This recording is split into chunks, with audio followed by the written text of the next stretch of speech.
Hola, buenas noches. Hoy les vengo a traer un especial de historias de terror. Sin más rodeo, espero que lo disfruten. Hay ocasiones que los seres imaginarios son los más escalofriantes.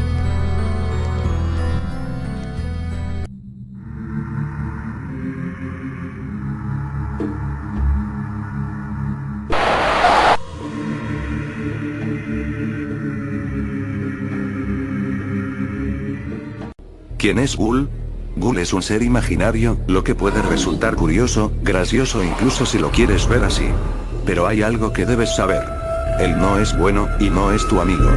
Quizás al leer esto pienses que es una estupidez. Adelante, no hago esto para que te guste. Pero es muy importante que sepas, que en el momento que comiences a imaginar a Ghoul, será tan real como tu mano, porque sin darte cuenta, lo estarás haciendo parte de tu realidad. Él va allá donde pronuncien su nombre. No importa si lo hacen varias personas a la vez, él se quedará con quien más le guste y lo seguirá arrastrando su túnica, vieja y podrida, ocultando su cara carcomida por la lepra. Ghoul disfruta del sufrimiento, es casi tan imprescindible para él como para nosotros el agua o la comida. Una vez que has dicho su nombre, él aparecerá allí donde estés, cada vez que llores, cada vez que sientas miedo, él estará allí regodeándose en una macabra felicidad porque disfruta del sufrimiento ajeno. Por supuesto. Ghoul puede seguirte toda tu vida sin que lo notes, y sin hacerte daño por lo menos hasta que lo imagines. Una vez que imagines a Ghoul, como dije antes, será tan real como tú y yo. Aún así, si no se deja ver, lo que sería una suerte para ti, desde ese momento en adelante, comenzará la verdadera pesadilla. Pronto notarás que alguien intenta asfixiarte cuando duermes, como si algo estuviera oprimiéndote el pecho sin dejarte respirar. O como cuando crees que todo fue un sueño y de pronto alguien comienza a respirar en tu oído con odio. Las pesadillas serán lo siguiente: si alguna vez has temido o odiado algo, Ghoul se meterá en tus pesadillas y multiplicará aquello que temes por 1000. Pero, lo más importante, es que si notas o descubres que él está observando, y en qué lugar está del cuarto en el que te encuentras, rara vez ocurre esto, y solo con personas que poseen habilidades psíquicas innatas, no intentes por nada del mundo hablarle ni insultarle ni tocarle. Esto es muy importante. Si notas que está ahí, simplemente actúa como si nada, por más que estés a punto de vomitar por el miedo. ¿Por qué digo esto? Porque hablarle, decirle que se vaya o intentar ahuyentarlo, solo lo enfurecería, pues ya te has dado cuenta que está ahí y ya no tendrá todo el control sobre tus miedos. Y una vez que pase esto, Ghoul perderá el interés en ti, sin embargo no te dejará en paz. Comenzará a lastimarte de verdad, empujándote, arrastrándote de tu cama cuando duermes, arañándote. Hasta que finalmente un día acabe contigo de la peor forma que se te ocurra. Otra cosa, nada ni el más poderoso brujo, sacerdote, curandero, ni monje podrá alejar a Ghoul. Pues solo es real para ti, nadie puede ayudarte, solo tú mismo. La única forma de deshacerte de él, es mediante un tributo. Deberás guardar en una caja que te hayan regalado, no importa si es madera, cartón u otro material, solo tienen que habértela regalado. Algo roto, puede ser un plato, un juguete, etc. Algo viejo, no fotos, puede ser algo de tus abuelos, un reloj viejo por ejemplo, y algo nuevo, que te hayan regalado también, y luego enterrar la caja en algún lugar donde sepas que algún curioso no removería la tierra. Ahora, es muy importante que esa noche no vuelvas a tu casa. Pásala en casa de un amigo, bajo cualquier excusa, menos la verdad, porque solo conseguirías quedar como un demente, y si no tienes dónde pasarla, métete en algún bar que funcione las 24 horas. O si es necesario, duerme en la calle. Pero no vuelvas a tu hogar. Ghoul sabrá lo que has hecho al oler la tierra en ti. Y el tormento por el que pasarás, no sería comparable a ninguna de las torturas que haya inventado el hombre. Al día siguiente Ghoul se habrá ido de tu casa para siempre. Así como si nada. Si vuelves al lugar donde enterraste la caja con los objetos, encontrarás un gran hoyo muy profundo que seguramente despedirá un olor nauseabundo como a carne humana en descomposición. Pero Ghoul ya no será parte de tu vida, tan solo te quedará arreglar el desorden que puede haber hecho en tu hogar. Si tenías una mascota que no te llevaste el día que enterraste la caja, prepárate para lo peor. Es mejor que no te describa lo que Ghoul le habrá hecho, pues por ti mismo podrás observarlo. Ahora, recuerda esto, jamás vuelvas a llamarlo. Es más, intenta convencerte a ti mismo de que nada de esto ocurrió nunca, olvídalo, múdate de casa si eso te ayuda. Pero si le llamas de nuevo, ni tu Dios, ni ningún otro, podrá ayudarte. Porque al fin y al cabo tú lo has invitado a volver. Ahora, terminado el relato, me despido. Espero que te haya gustado la historia. Puedes ir a ver pornografía en algún sitio web de mala muerte, irte a la cama o simplemente pensar estupideces y usar el resto que te quede de la noche para tus juegos online. Pero recuerda, nada es tan real hasta que tú decidas que lo es. Ghoul puede no ser nada, puede ser un invento de algún viejo cuentacuentos buscando matar de miedo a todo mundo, o puede ser real, tan real como tú, o como aquel suspiro exhalado con odio que seguramente sentirás en tu oído en los momentos siguientes. El siguiente acontecimiento fue el más confuso para la policía. Gracias a el siguiente diario.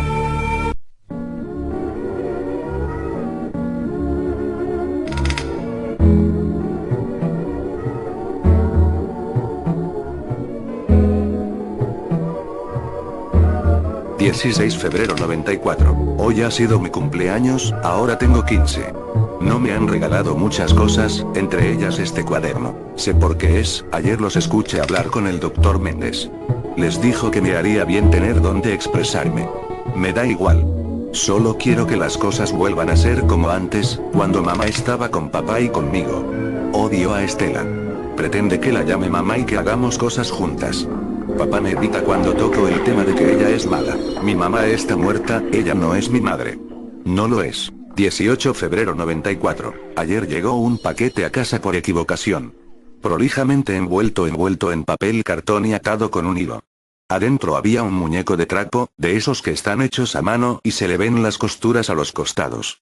Es bastante extraño, tiene pelo hecho de hilos de lana negra, un botón grande por ojo y el otro es simplemente una costura en forma de cruz, al igual que la boca, que son varias cruces cosidas formando una tonta sonrisa. Lo más extraño es que la persona que lo hizo utilizó clavos para hacerle los dedos. Cuando Estela la vio se horrorizó e insistió en tirarlo a la basura. Papá, como siempre, le dio la razón, pero esta vez no los deje ganar. Odio que Estela maneje a papá. Hemos discutido mucho hasta que al fin se decidió que podía quedármelo. Es horrible, ha dicho ella. Tan solo es diferente, como yo. 19 febrero 94. Hoy vino Charlotte, la madre de Estela, a casa. Como siempre, papá y yo fuimos sus sirvientes mientras ella y Estela recalentaban las sillas hablando mal de todo el mundo, incluso de papá cuando él no las escuchaba. Luego de eso me encerré en mi habitación y me puse a llorar. Al menos eso me hace sentir mejor. Ojalá Clavos pudiera escucharme, tendría alguien con quien hablar. Solo quiero que Charlotte y Estela se vayan, que desaparezcan, que nos dejen en paz a papá y a mí. Quiero que mueran.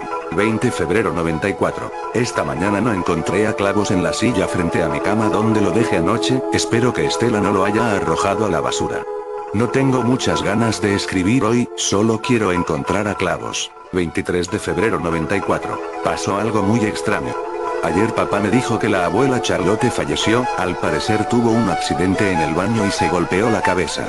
Estela estaba llorando y dijo que se iría a pasar unos días con su padre. Es mentira lo del accidente. Hoy escuché a papá hablar con su madre, mi única abuela, la madre de Estela fue asesinada. Sus palabras entre lágrimas fueron: le sacaron los ojos a punzadas y le arrancaron la lengua, y el maldito le cosió los labios formando una sonrisa. La verdad no me siento mal, para nada.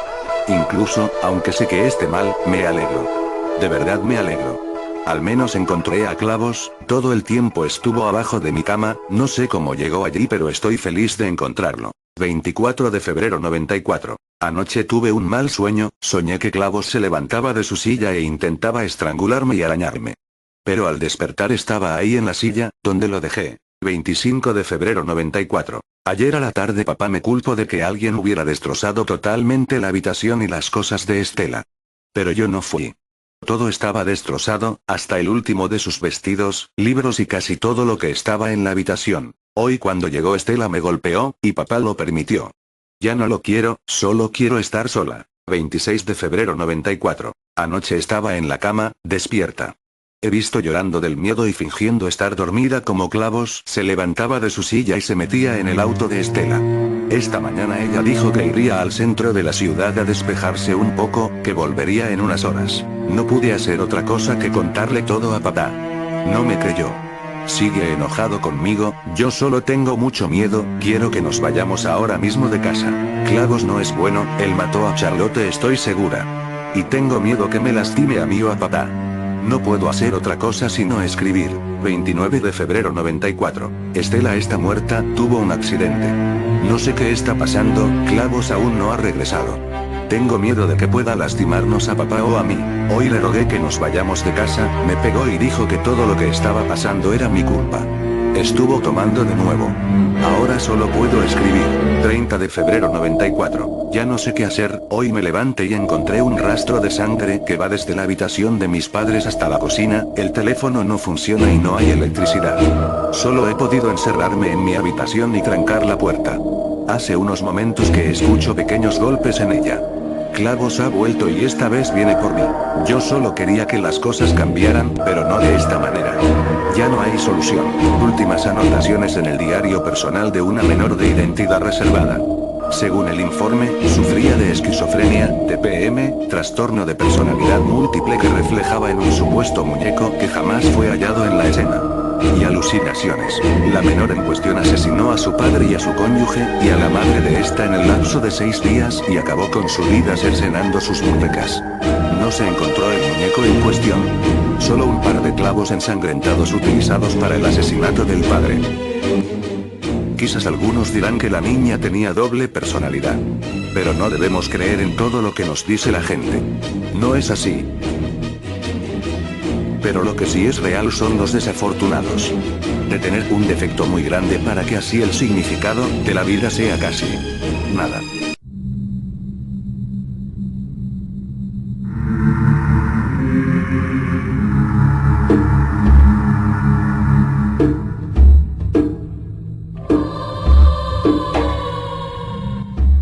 Claro, no puede ser creíble todo el tiempo. Y este es el artículo menos creíble que generé. Si yo no lo hubiera escrito y lo leyera, me interesaría, pero diría, como decimos los argentinos: qué macanazo, qué mentira. Pero sucede que es cierto. En el año 1968 yo conocí una dama de caridad, es decir, una señorita muy rica que se dedicaba a las obras de caridad. Como era muy hermosa yo la escuchaba y un día me dijo: usted no se imagina, ridículamente no nos tratábamos de tú en esa época. Natán, lo que he visto. Y me relató algo que me dejó helado. Se refería a un lugar donde se refugiaban los niños huérfanos y expósitos. Se llamaba Cotolengo en honor a un sacerdote, Don Orione, que regenteaba este sitio. En este lugar, que hoy, mayo de 2005, todavía existe, venían a parar todos los hijos no deseados. Allí están todos los niños con síndrome de Down, cretinismo, microcefalia, enanismo, diversas taras, etc. Tienen aún los padres salesianos un cementerio privado donde van a descansar esos baldados que en vida no tuvieron paz. No se permite que médicos e investigadores estudien aquellos errores de la naturaleza. Y no es mejor el panorama de los pabellones que los alberga. Muchos años después, en los 80s, realicé un museo de cera de los casos más raros y permanecí unos días en aquel lugar. Pasé muchas horas estudiando fichas y frascos con formol, casi sin comer, perdido en aquellas galerías repletas de vitrinas donde se guardaban restos de los que solo puede denominarse como monstruos del latín monstrare, mostrar, exhibir. A menudo recordaba la descripción de mi conocida, la bella dama de caridad. Le pregunté al director, el padre Gijón, si podía existir lo que ella me había descrito. Su respuesta fue, en antiguo castizo español: pero no, señor, ¿cómo puede usted imaginar que exista tal cosa? Lo cierto es que había un pabellón donde no se me permitía la entrada. En los lugares que yo frecuentaba había niños encadenados que gritaban un promedio de 16 horas diarias, microcéfalos con cabezas del tamaño de un membrillo, chicos con escamas, ictiosis, que los asemejaba a un pez. En el film Fellini Satiricón se ve uno. Hermafroditas con un pene dividido en dos parecido a una vagina, infantes que casi no tenían cerebro, anencéfalos, que babeaban todo el día sin un futuro cierto, señoritas con un hermano no nato que asomaba su rostro en una de sus nalgas, en fin, aberraciones que no encontraban un sitio en el mundo de los vivos. Pero lo que se me ocultaba era mucho peor que lo que veía.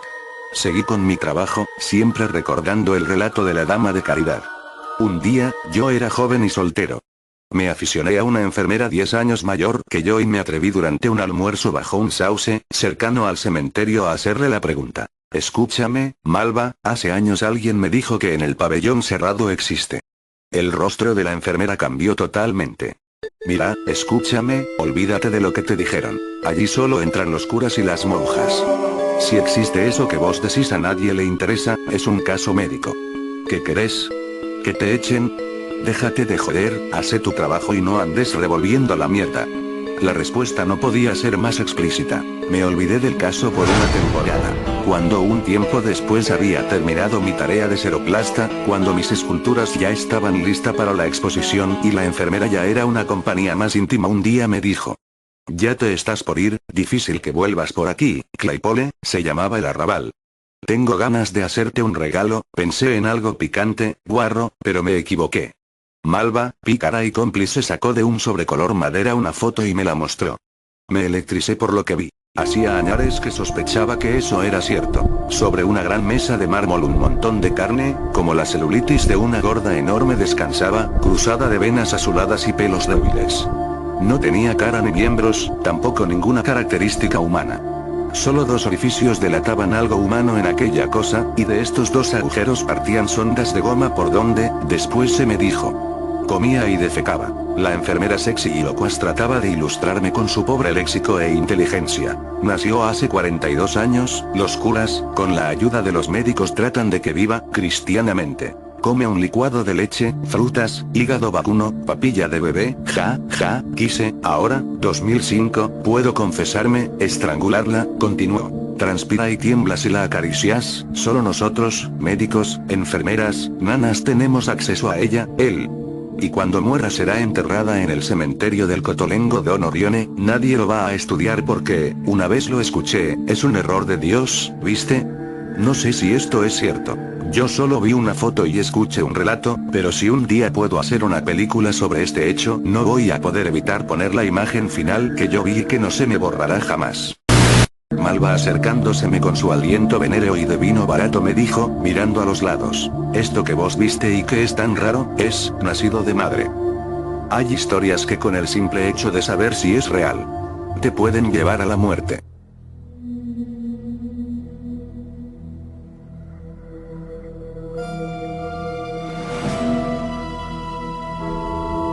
Lunes, 5 de octubre de 1982. Estoy a punto de suicidarme. Esta es mi carta de despedida a mi amor, mi novio Víctor. Sé que me ama y que es el hombre de mis sueños, íbamos a casarnos ayer, estaba todo listo pero el novio no llegaba.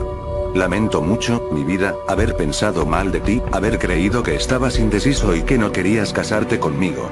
Lo que más me duele en mi corazón es saber que estuviste moribundo en la carretera durante horas y que nadie te auxilió.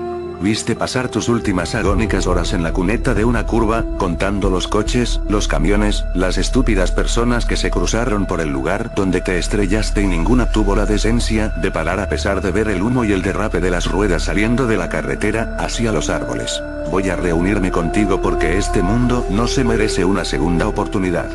Si ya sabía que la gente solo va a su rollo, ahora eso es lo que más odio de todos. Siempre molestándome en ser buena, educada, servicial, siempre cediendo mi asiento a los más mayores, a los niños, siempre dando limosna a los pobres. Estoy harta de ir a la iglesia y dar una generosa ofrenda para los desatendidos y los pobres, y ahora tú estás muerto. ¿Quién te atendió a ti? Muerto por culpa de la ceguera de la gente, del pasotismo, de que esos estúpidos no se dignaron a bajar de sus coches a ver qué había pasado aunque solo fuera por curiosidad. Estoy cansada de vivir y sé que no podría hacerlo sin ti, mi amor. Esta carta es para echar la culpa al egoísmo del mundo y para decirles a todos que si hay más allá, pienso hacer que todos se enteren de que la muerte puede estar detrás de cada momento de tu vida, de cada curva que tengas que tomar. Sara. Informe policial. Comisaría de Santa Fe, Argentina. Sara Evangelina Sánchez Crespo murió en un accidente de tráfico. Hizo autostop vestida de novia antes de la curva donde se estrelló su novio.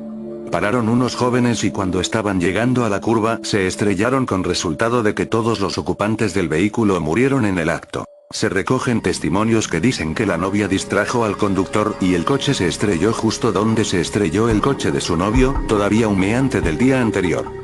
Se encontró esta carta en su bolso y el caso se cerró al instante.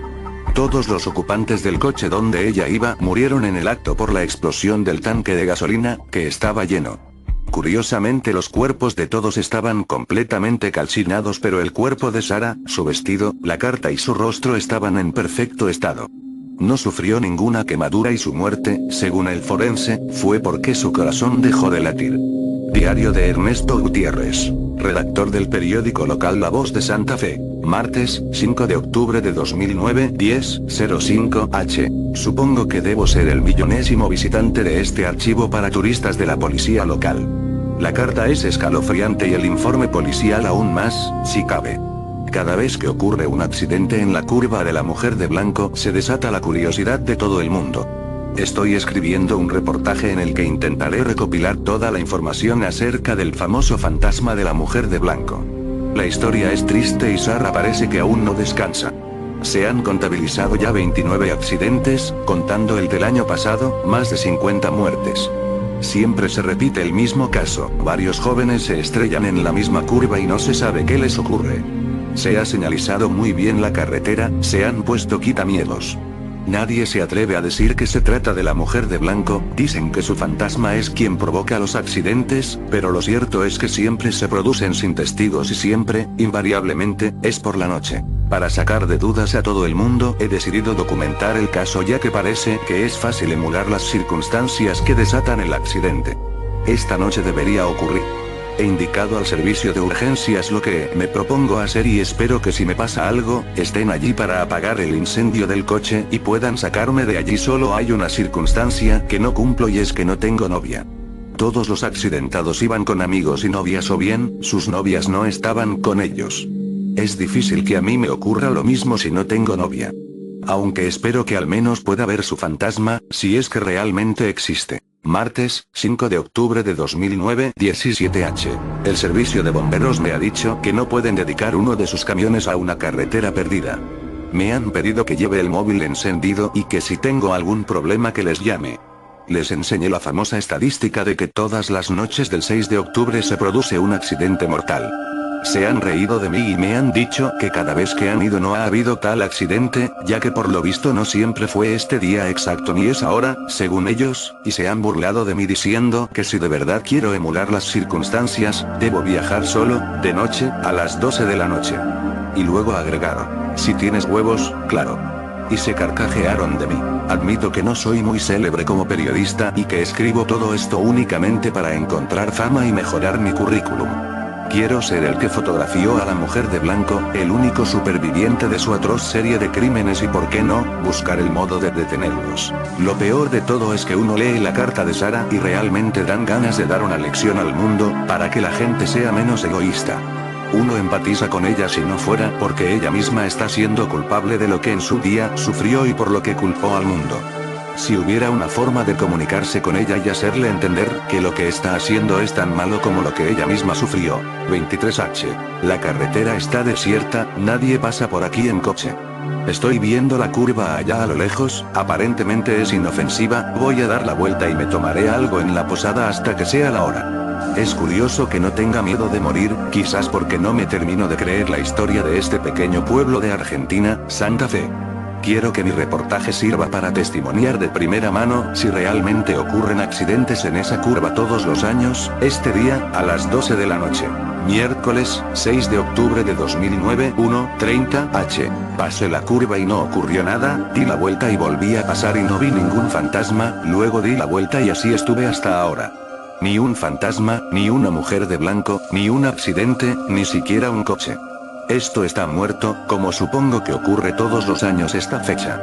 Nadie tiene valor para estar aquí un momento, una mujer está llamando en el cristal. ¿Habré olvidado algo en la cafetería? Creo que es la camarera. Era la camarera, me ha dicho que si intento buscar a la mujer de blanco que lo olvide.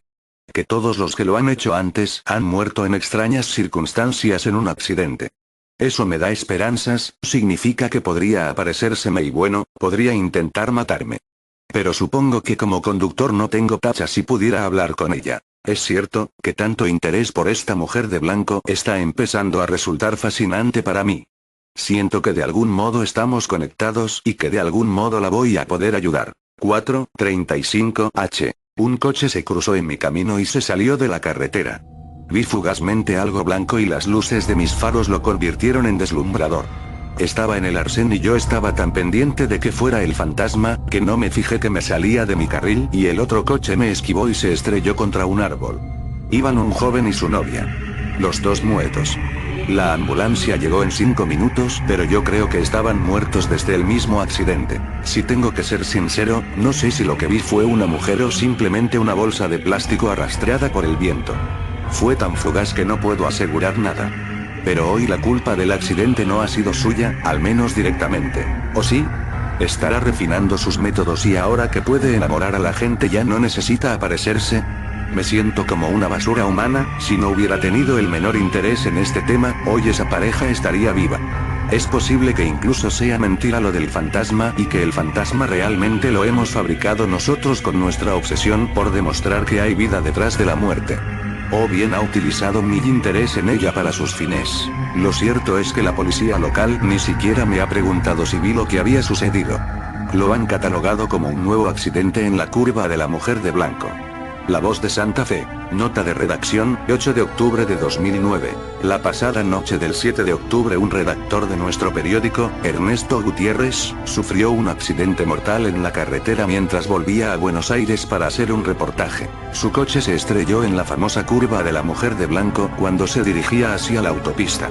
Según el equipo forense, se estrelló en la curva y padeció una larga agonía hasta que murió.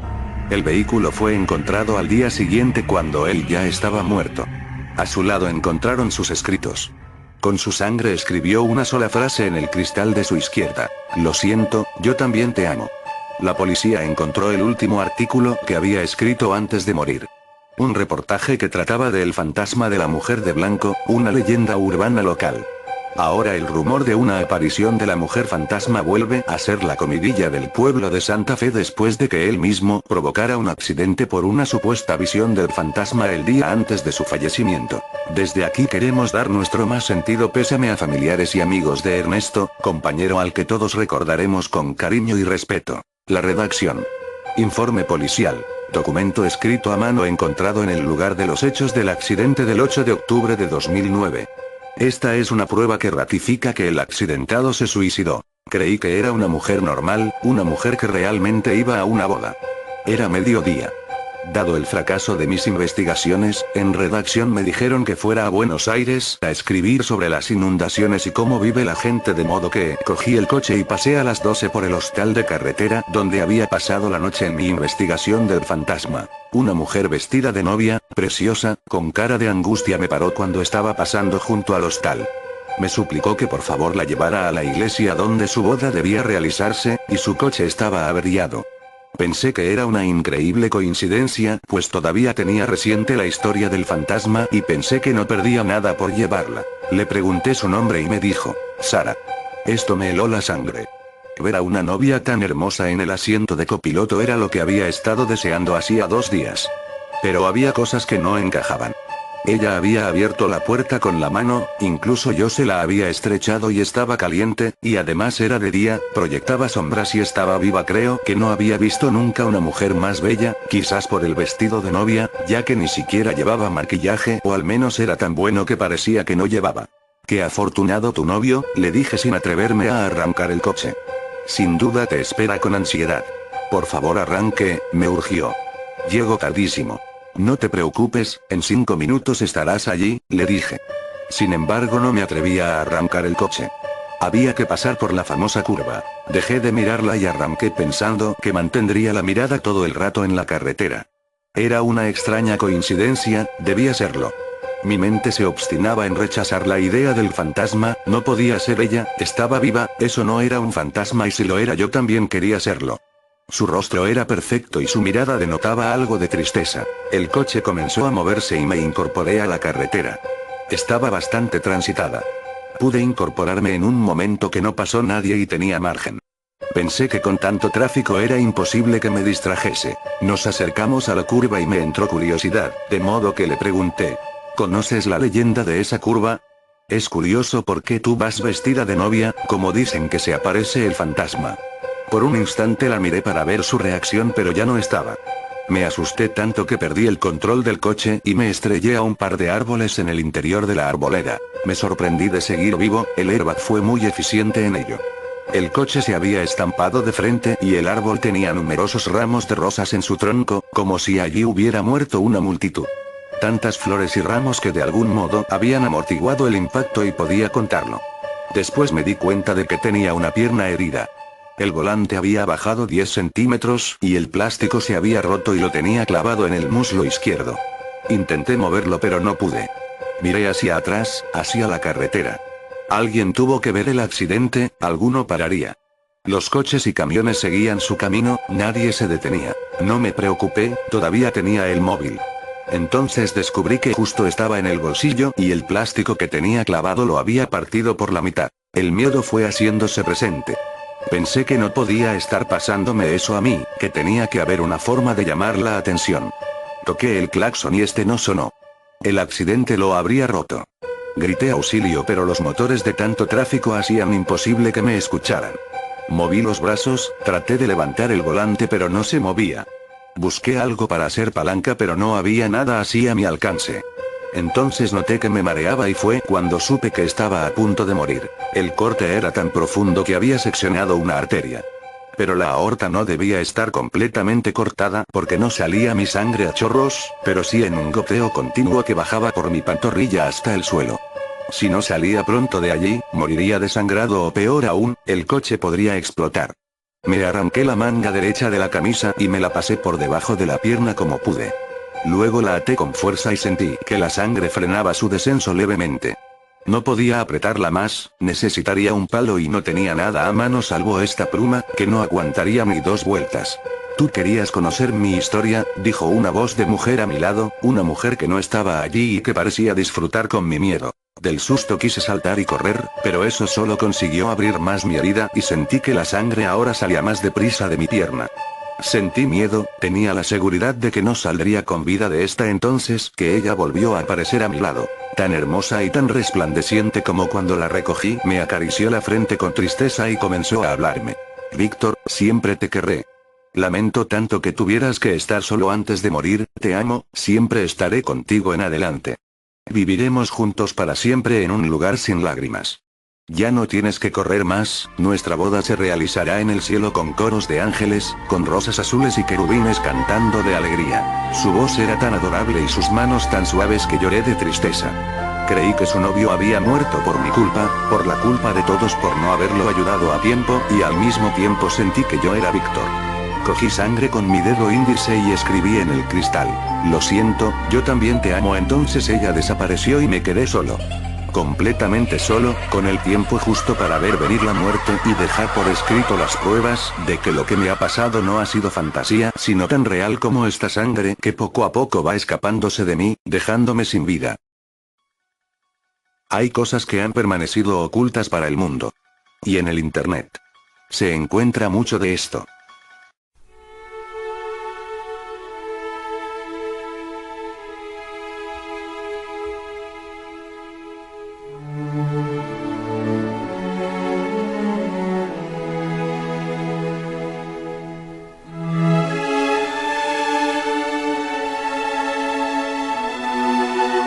Mi historia se remonta a hace 3 años, cuando por desgracia vagué por unos foros ocultos, en los cuales había que obtener un pase para poder ingresar a ellos. El cual consistía en conseguir cintas snuff o de maltrato animal y enviarlas a una dirección de correo extraña.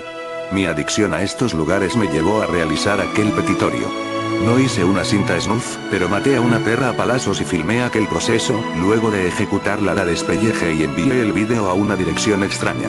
La dirección era, el 999 algo extraño dado que no decía la marca patentada a la que estamos acostumbrados a usar, solo decía eso.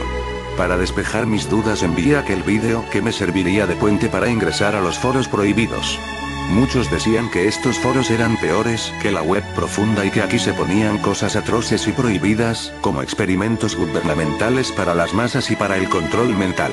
La curiosidad pudo conmigo, fue tal el punto que maté a aquella pobre perra para poder obtener la membresía de aquella horrible asociación de la cual siempre estaré arrepentido de haber pertenecido. Parecía ser que estaba extasiado por más y más, y no pararía hasta llegar al fondo de aquellos foros horrendos.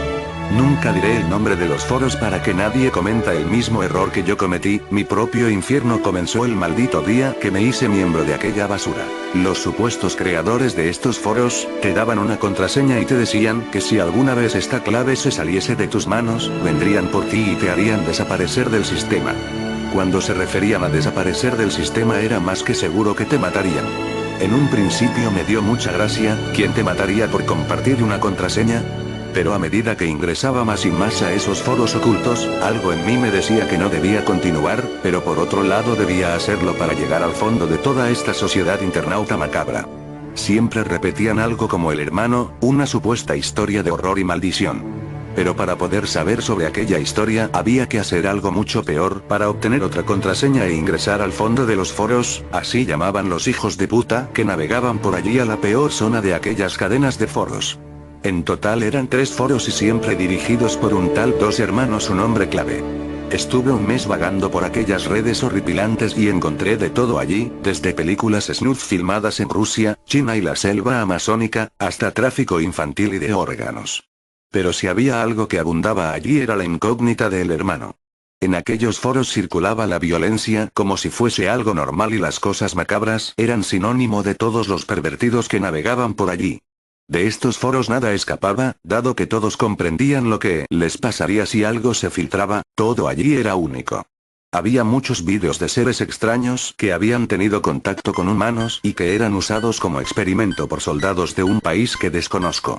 Los vídeos que subían los depravados de los foros decían cosas como XP24, Winnon, nombres en clave de este tipo. En la mayoría de aquellas cintas se podía ver como unas criaturas pequeñas con la piel llena de sarpullidos y con pequeños ojos en sus rostros, fornicaban con mujeres en estado inconsciente.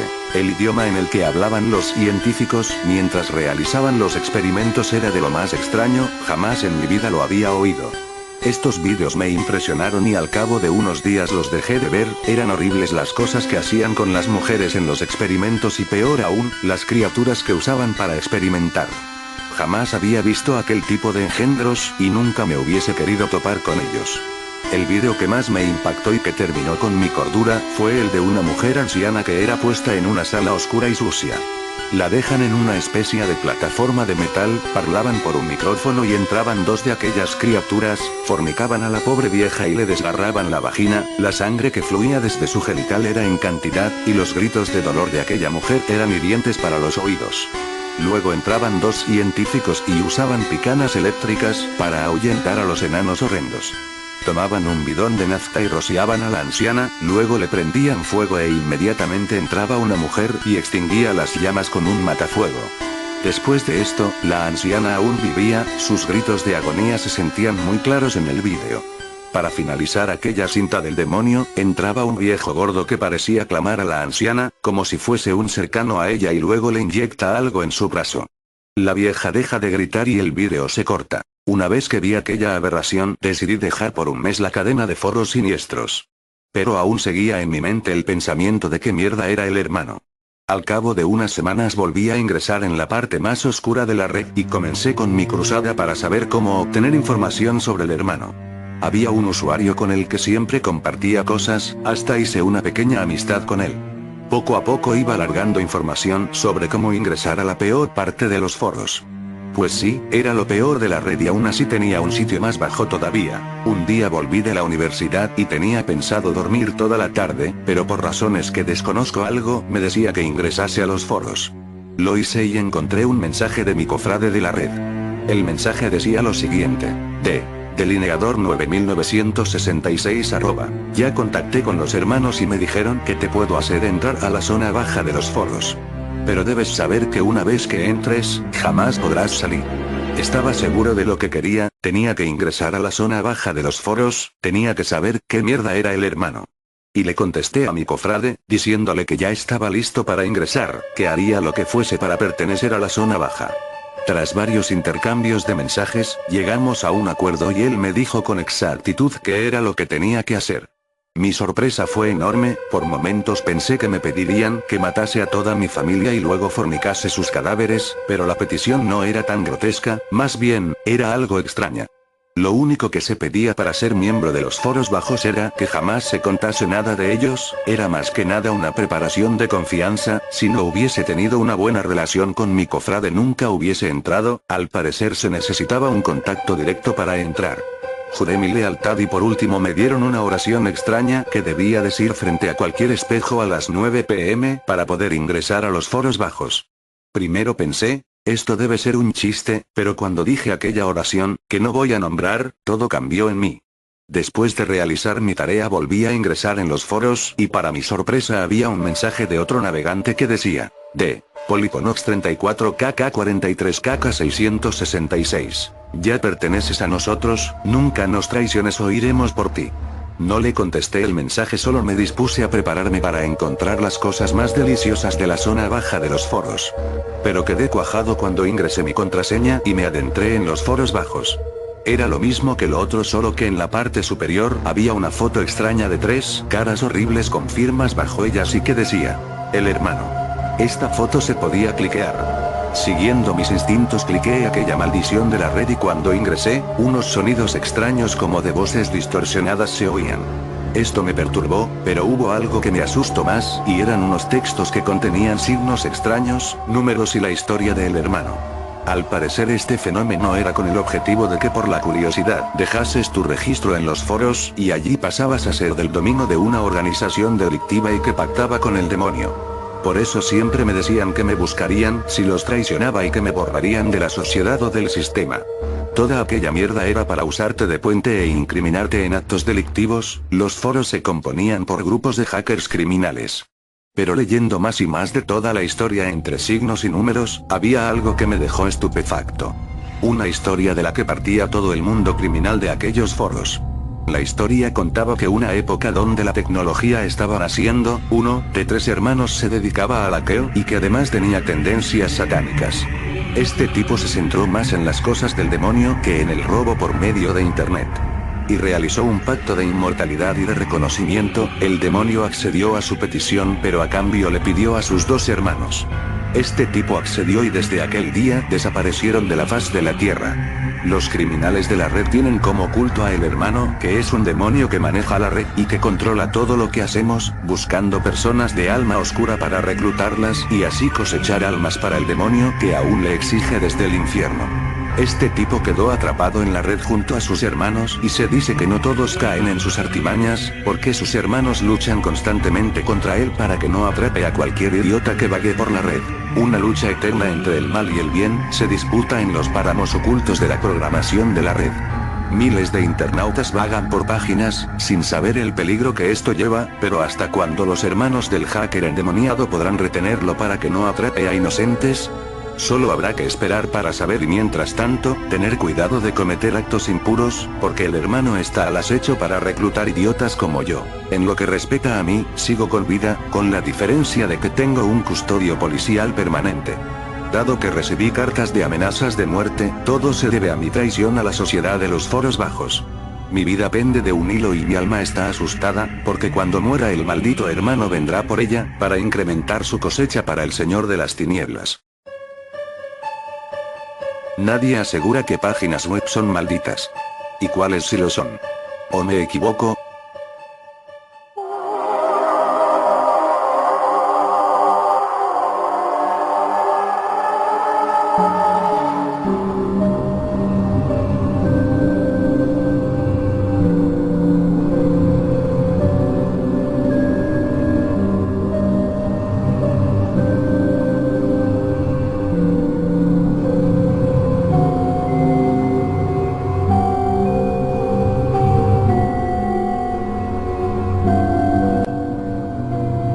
No creas todo lo que dicen, muchas veces somos víctimas de lo que vemos o escuchamos, caemos totalmente en las mentiras de la gente. A veces aprendemos la lección y no volvemos a caer en la misma trampa, otras veces, seguimos haciéndolo sin darnos cuenta de cuál fue el error. Pero ¿qué pasaría si después de aprender la lección, alguien te demuestra que no todo lo que ves es falso? Mi nombre es Isabel, pero prefiero que me llamen Bel para acortarlo. Soy una niña normal de 16 años que le gusta pasar un buen susto de vez en cuando, por eso suelo buscar por internet algún relato que me erizó los pelos, pero después de haber leído tantos dejé de creer en ellos, y perdieron su gracia poco a poco. Un día, encontré una extraña leyenda urbana que decía que si te metías a cierta página a cierta hora, una mujer te vendría a visitar y te arrancaría los ojos. Por supuesto, yo no creí en esa historia, ya no saben qué inventar, me dije, y lo dejé. Se lo pasé a una de mis amigas, pareció entusiasmarle, y me retó para que hiciera lo del relato. Mi ego no me permitía quedar mal parada en ese reto, así que acepté, y me vi forzada a estar sola frente a un monitor, con las luces apagadas, a medianoche y a punto de entrar a esa página. Debo admitir que me dio miedo, ¿y a quién no? Esperé los segundos exactos para entrar a esa página, y al ver los 4 ceros en la hora del monitor, apreté el botón actualizar del navegador. Esta página web no está disponible. ¿Lo habré escrito mal? Antes de que se acabara el minuto de la medianoche, lo intenté varias veces y nada, aparecía otra página, un error, nada, nada. Esa supuesta página no existía, solo era una leyenda urbana. Luego de hacer una foto para que mi amiga me creyera que cumplí con el reto, me puse a dormir como siempre. Al día siguiente, le mostré la foto y me gané la admiración de los que no se atrevieron a entrar, pero uno de ellos parecía no importarle, no era que él también lo hubiese hecho, sino que decía que yo realmente no había demostrado nada, ya que eso no era real. ¿Has oído hablar de la noche de los que lloran? Dijo, me dio un papel con la dirección de una página web muy extraña, estaba escrita con letras y números, no podía entender lo que decía. Bajo la dirección habían unas instrucciones, decían que debía entrar con las luces apagadas, a medianoche y totalmente sola. Clásico, me dije, esto no era nada nuevo para mí, luego de leerlo varias veces, vi una frase que no había visto antes ya que estaba con una letra muy pequeña, debes entrar completamente sola, me extrañé, al parecer era importante ese punto, como sabía que solo era una leyenda urbana solo lo arrugué y lo guardé dentro de uno de mis bolsillos. Tiempo después, vi una noticia realmente extraña en la televisión, una persona había muerto frente a su computador, cualquiera diría que no tenía nada de especial, si no fuera que esa persona tenía medio cuerpo pegado a la pantalla del monitor, es como si alguien hubiese roto el vidrio de una ventana y lo hubiese tirado de los brazos desde adentro, para luego volver a poner un vidrio en medio de su cintura y dejarlo atrapado. Nunca había visto algo así, pero lo que luego oí fue lo que me dejó petrificada. Luego de buscar el historial en su equipo, descubrieron que la última página en la que se había metido fue una extraña web hecha de números y letras, nadie sabe aún su significado. Al instante recibí una llamada, era mi mejor amiga diciendo que vendría corriendo a mi casa. Cuando la veo llegar, llega desesperada diciendo que había encontrado algo fascinante que yo debía ver. Entramos a mi habitación y se puso a buscar en internet la dirección que me había dado esa persona, aparecieron un montón de foros y otras páginas en que alertaban a la gente no entre a esa página, no se arriesgue, mi tío se murió por culpa de esa página, millones de personas tratando de que nadie entrara a esa página web. ¿Y tú crees que si a ellos les hubiese pasado algo malo, estarían allí alertando a los demás? Nadie dijo nada acerca de qué era lo que uno veía al entrar a esa web, ni por qué estaba escrita de esa forma. No pude evitar sentir miedo al ver todas esas advertencias, mi amiga parecía muy entusiasmada. ¿Qué tal si probamos nosotras esta noche? Cuando dijo eso, asentí al instante, como un acto reflejo, traté de negarme de inmediato, pero me siguió insistiendo, no me quedaba otra, debía asumir y entrar en esa página. Esperamos que se hiciera de noche y nos pusimos a probar entrar en esa página, comprobamos varias veces que estuviera bien escrito, pero solo aparecía un mensaje de error, esta página web no está disponible. Quizá fuese como la otra web, donde solo se podía entrar a medianoche. Una vez que vimos los 4 ceros, entramos a la página. Solo había un fondo negro, y unos números en la esquina inferior derecha de la página. No había ningún botón que nos llevara a la página siguiente, nada, solo esos números que subían muy lentamente. Mi amiga empezó a desesperarse, chiqueó como loca toda la pantalla, pero solo logró soltar el pequeño botoncito del mouse, que lo tenía fallando desde hace mucho tiempo. Vaya porquería de página, dice, y se levanta, dejándome sola en la habitación. Antes de que saliera, tomo el mouse para buscar si había algo que ella no logró encontrar, y cuando paso el puntero sobre los números, aparece un mensaje escrito en blanco en medio de la pantalla. Llamé a mi compañera para que viniese a ver lo que había encontrado, volvió corriendo y se sentó a mi lado como estábamos antes. Chequeó el mensaje y nos llevó a una nueva página, tenía también el fondo negro, y había un pequeño mensaje en el centro que decía algo así como... Y dos opciones abajo que ponían sí o no. Mi amiga ni siquiera me preguntó, puso sí, apareció otra pantalla completamente en negro, y se quedó allí por bastante tiempo. Nos miramos por un rato, tratando de adivinar qué era lo siguiente, pero un chillido ensordecedor nos hizo devolver la vista a la pantalla, solo había un mensaje que decía... Nos llevamos las manos a los oídos, mi amiga suplicaba que apagara los parlantes, pero yo siempre los tengo apagados, me puse a buscar una manera de apagar el sonido, traté de cerrar la página, pero el botón X no estaba, apreté el botón de apagado, traté de desconectar el computador, pero el chillido no cesaba, tratamos de salir de la habitación, pero el chillido era tan fuerte que apenas podíamos mantenernos en pie, cuando el chillido cesó, una imagen apareció en la pantalla, mi amiga, que aún estaba sentada frente al monitor, se puso a gritar. Era la imagen de una persona, tenía la piel muy blanca, no tenía cabello ni boca, pero de alguna manera parecía que estuviese sonriendo. Mi amiga trató de levantarse y salir corriendo, pero lo que vi a continuación fue lo que no es posible explicar con palabras.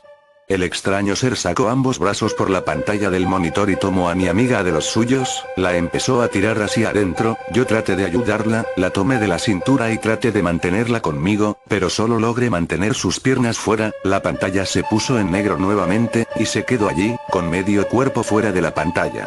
Había dejado de patalear, ya no se movía. Me di la vuelta para ver si el resto de su cuerpo estaba al otro lado de la pantalla, nada, no había nada detrás del monitor, era como si una trituradora la hubiese destrozado. Salí corriendo a buscar ayuda, nadie me creyó lo que vi. ¿Y quién me iba a creer? Luego de muchos años, comprendí que hay cosas inexplicables en este mundo, y algunas cosas que no tienen por qué ser ciertas. Desde ese día, cada vez que encendía el monitor, recordaba las escenas que vi ese día, pensaba en lo que pude haber hecho y no hice para ayudarla, que pude haber tomado en serio las advertencias que me dieron. Una vez me dijeron que no todo lo que decían era cierto, que no todo lo que mostraban era real. Ahora debo vivir con las consecuencias.